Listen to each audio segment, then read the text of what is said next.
অনেকে বলে যে তোমাদের কি ইজ্জত মানে প্রেস্টিজ যেতে পারে কিনা যদি না যেত। এখন আমরা যদি হেরে যাই তাহলে আমরা কতটুকু ইজ্জত যাবে, এটা হলো প্রশ্ন। হ্যাঁ, এটা আমরা একটা স্ট্যান্ডার্ড ঠিক করেছি। আমি আমাদের টিম আমরা পরশু রাত সারা রাত বসে আমরা কথা বলেছি যে আমরা মানে সর্বনিম্ন কি হতে পারে ইলেকশনে, জামানত হারাইতে পারে। আমরা একটা স্ট্যান্ডার্ড ঠিক করছি যে এর নিচে যদি ভোট পাই তাহলে আমাদের মন খারাপ হবে, সেটা হলো 500 ভোটের নিচে যদি পাই। কারণ শুরু করেছিলাম 500 সেট আপ নিয়ে, তো 500-র নিচে যদি একটাও পাই তাহলে আমাদের একটু মন খারাপ হবে, এই জন্য 1-2 দিন একটু মন খারাপ থাকবে। আর এর উপরে যদি পাই তাহলে সব আমাদের বিজয়। কারণ আমরা যে পলিটিক্সটা শুরু করতেছি, আপনি লিখে রাখেন আজ হোক কাল হোক, বাংলাদেশের পলিটিক্স এমন ভাবে ইনশাল্লাহ আমরা ইম্প্যাক্ট করতে পারবো, বাধ্য হয়েও বড় দলগুলো এই মডেলে আসতে হবে। হাজার হাজার বাইক গাড়ি মহড়া এগুলো মানুষ পছন্দ করে কিনা সেটা আমরা তখন বুঝবার চেষ্টা করছি।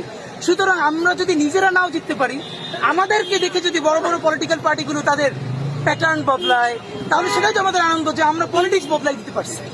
এবং আপনারা দেখেন গত 1 বছরে বাংলাদেশে অ্যাক্টিভিজমের অনেক প্যাটার্ন আমরা বদলাইতে পারছি, পেরেছি না? যদি পারি ইনশাল্লাহ আমরা একটা এমন ইলেকশনের মডেল তৈরি করতে চাই যাতে বড় বড়, এবং আপনাকে বলি বাংলাদেশের অনেক বড় রাজনৈতিক দলের বড় নেতা তাদের সাথে যখন দেখা হয়েছে তারা পার্সোনালি ডেকে বলে যে তোমাদের বক্তৃতা কথা এবং তোমাদের অ্যাক্টিভিজম আমরা খুব নিবিড়ভাবে ফলো করি। এর মানে তাদের কাছে এটা পৌঁছায়।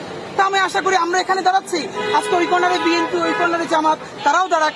তাহলে তাদের দেখেন আজকে যদি 100 গাড়ি নিয়ে শোডাউন দিতে যত টাকা খরচ লাগবে, সেইটা না হয় যদি ভ্যান নিয়ে কাজ করা যায়, তাহলে বলুন তো একজন এমপির ইলেকশনে 90% খরচ কমে যাবে।